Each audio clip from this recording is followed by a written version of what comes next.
Incel culture is something we are all extremely familiar with. But as of the last maybe 5 or 6 years, they have had unprecedented popularity.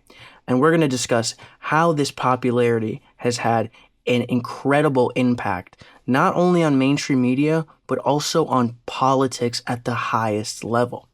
So incel culture started originally in the year 2000 with a forum that was not necessarily a problem. It was actually a co-ed forum that discussed if anyone else is having issues with involuntary celibacy, which is what incel stands for. All involuntary celibacy means is people who are not really able to get lucky with the other opposite sex. And this involuntary celibacy kind of breeds a lot of resentment and frustration. Originally, this was a forum, and this was a group that was actually co-ed and very inviting towards other people. But as time has shifted and as people have shifted, this has grown into kind of a pretty violent subculture that has had enormous ripple effects, not only on mainstream media, but on this country as a whole. Now, we have to talk about first what is an incel, an involuntary celibate, a person who has no luck with the opposite gender, a person that has, quite frankly, no hope of getting with the opposite gender and has given up on doing this because they see it as fruitless or they just see it as impossible. Now, that's more of a black pill thing, but that has to do with a little bit more of look maxing. We're not going to get into that today. Where did they come from? This was an innocuous forum. This wasn't on any popular site like we know today, like Reddit, 4chan, or 8chan, anything like that.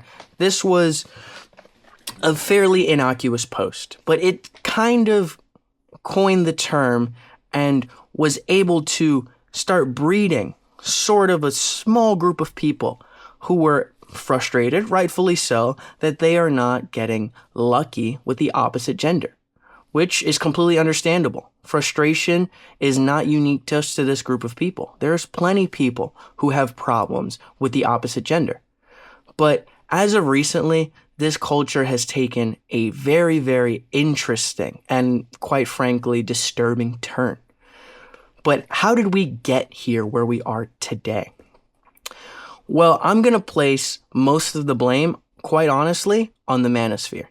The manosphere is just a group of alpha males or high value men that were able to coach you or show you how to get the life you desire, money, wealth, women, fame, whatever you desired. They'll show you how to get it through discipline and self-care.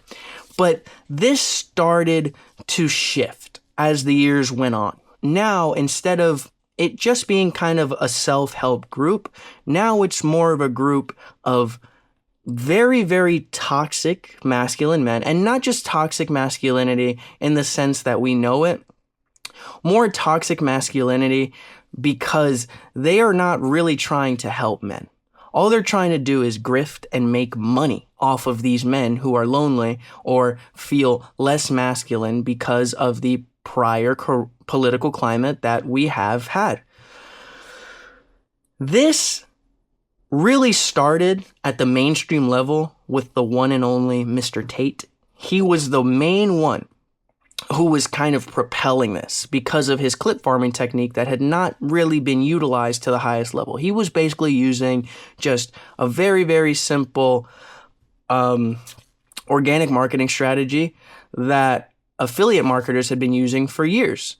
The difference between him and how he did it versus other people was that he was just such a polarizing figure in it of itself that he kind of commanded attention, and he got that tenfold. He got attention where almost no one else would have seen it coming. So he was able to propel this narrative that men are not masculine enough. Men need to be more. Men need to do more. Men need to be men again. And he's going to show you exactly how to do that. All you have to do is buy his program, Hustlers University, and you're all set. And then because of that, there was a whole bunch of other grifters that started to go on his tailwind. And they started to sell you something like the Fresh and Fit podcast. They were always kind of a women-hating podcast, and they were just going for viral clips. But they've obviously leaned very heavily into politics. All these people have leaned heavily into politics. And that's because their target audience is frustrated young men. So the alt-right and the manosphere kind of coalesce in some way, shape, or form, all in one kind of melting pot of frustration with the system that we currently have. Now, there is really nothing wrong with wanting to improve yourself, but the way in which these men talk about improving yourself is not necessarily beneficial. It's very insidious in the way in how they want you to improve yourself. They want you to be promiscuous. They want you to make money using any means necessary. They don't want real, true success for you.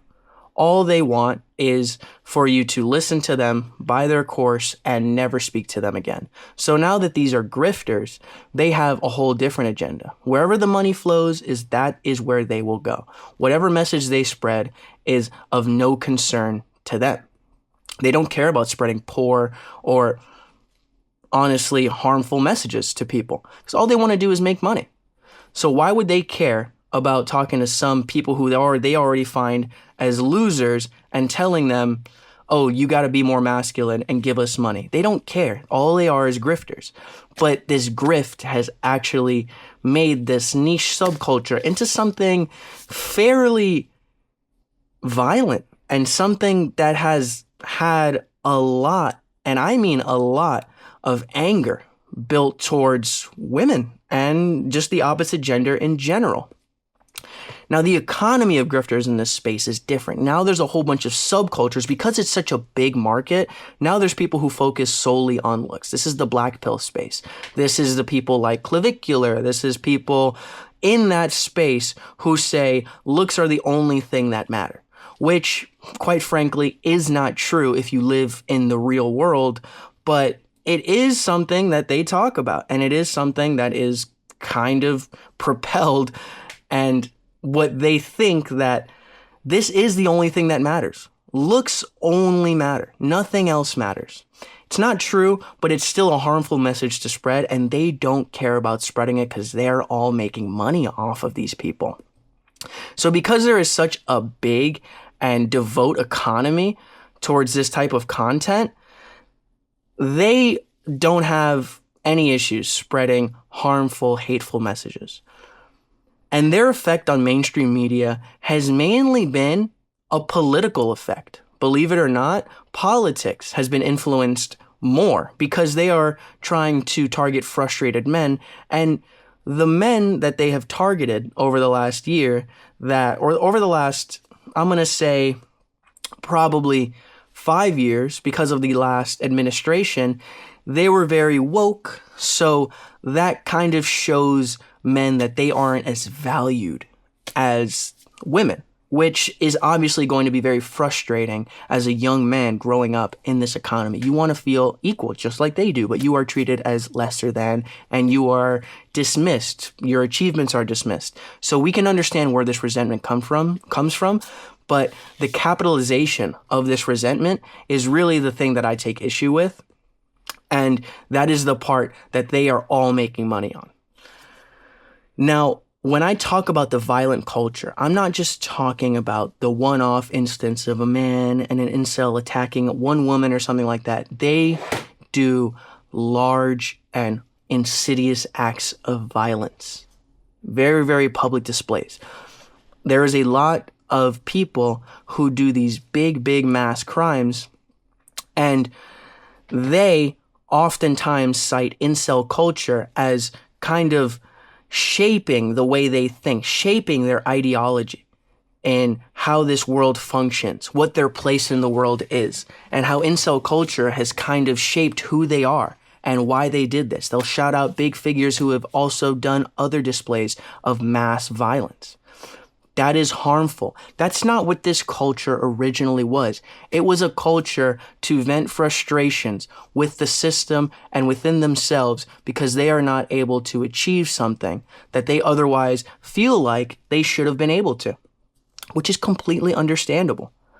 But because it's shifted so much and so largely, it's no longer a safe or healthy space. This space is not what it once was, and it will never be that again. This space is now claimed by grifters, by people who don't care about you, people who are just making a quick buck off of your frustration. They want to get you as angry as possible to make as much money off of you as they possibly can. And, as normalized as this has become, it's honestly pretty bad, and it's a poor message to spread. We don't want people to just be angry and be angry for no reason. But these men profit off of that. So the profit that they are receiving from this compensation that they are receiving for keeping men angry, for keeping men frustrated, it's a harmful ideology. And now these men, they've always committed these acts of violence, but it has gotten astoundingly worse. It has gotten alarmingly worse, quite frankly. And it seems like there's no end in sight now. But incel culture has been around since 2000. And originally, it was a safe space for social outcasts, but recently the mainstream has put a transformed and disturbed group out for everyone to see. Most people aren't incels, but you will be exposed to the ideology that they want to spread you because that has been normalized in our community to show, oh yes, men are underrepresented in our country and men should be angry. We've all seen posts like this, but these posts shouldn't be spread like this. This is a harmful message that we should not be giving, especially to young, impressionable people. The show Adolescence, it's an okay representation of what that is and what that looks like, but it's not a real one. But real cases like Adolescence are happening every single day, and these people are in echo chambers of poor mentalities and disturbed ideologies that are all ready and itching to blow up with these mass acts of violence. This is not what incel culture was, but it is what incel culture now represents. It sucks, it's harmful, but it's where we are. This is how they became who they are now and how much influence they now have. Like what you saw, subscribe. Thanks for watching. See ya.